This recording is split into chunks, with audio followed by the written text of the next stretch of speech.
Good evening. I'm standing here in probably a familiar place to you, the PSTA board, Chair Johnson, and the rest of you spent almost your entire day here on Wednesday, and I'm very thankful for the time you serve on PSTA. I think we had a really good discussion about what type of buses PSTA might purchase in the future, and I think we had a long but thoughtful discussion. I also want to welcome our newest commissioner, Samantha Fenger from Largo, who kind of got baptized by fire on our first board meeting day, but thanks also for spending more time with me and a tour of our facilities here at PSTA yesterday.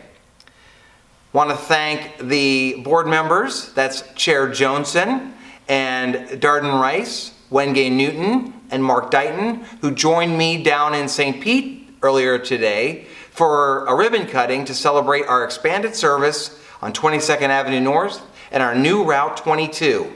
With expanded service serving exactly as our Path Forward plan calls for, areas that has higher transit demand while taking resources away from underutilized areas. Got some good news and some bad news on the legislative front. First, the bad news. PSTA and HART were unsuccessful in receiving any federal Tiger grant funds for our farebox collection project this go-around. Those awards were just announced yesterday. But we shouldn't feel too bad because there was no Tiger grants awarded to the entire state of Florida for any project in our state. That's got some folks, I understand, concerned. But the good news is that we heard this week also that the Florida DOT is studying a pilot program to run buses on shoulder lanes along I-275 in Pinellas County from Gandy Boulevard to downtown St. Petersburg. That's a direct result of what the PSTA board did by sending a letter to FDOT and asking them to allow buses to run on the shoulder where they do not have their proposed express lanes. The express lanes will end at Gandy Boulevard, and we asked FDOT, and now they're going to study it specifically, to run buses on the shoulders to downtown St. Petersburg.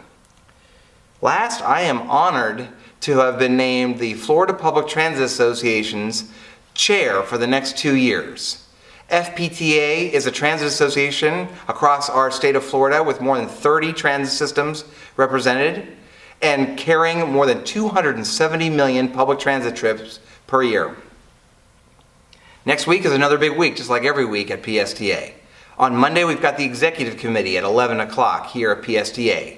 That's Chair Johnson, Vice Chair Bajowski, and Secretary Treasurer Long, as well as Darden Rice and Ken Welch, coming to talk about many of the follow-up items that we board members asked for at the board meeting this week.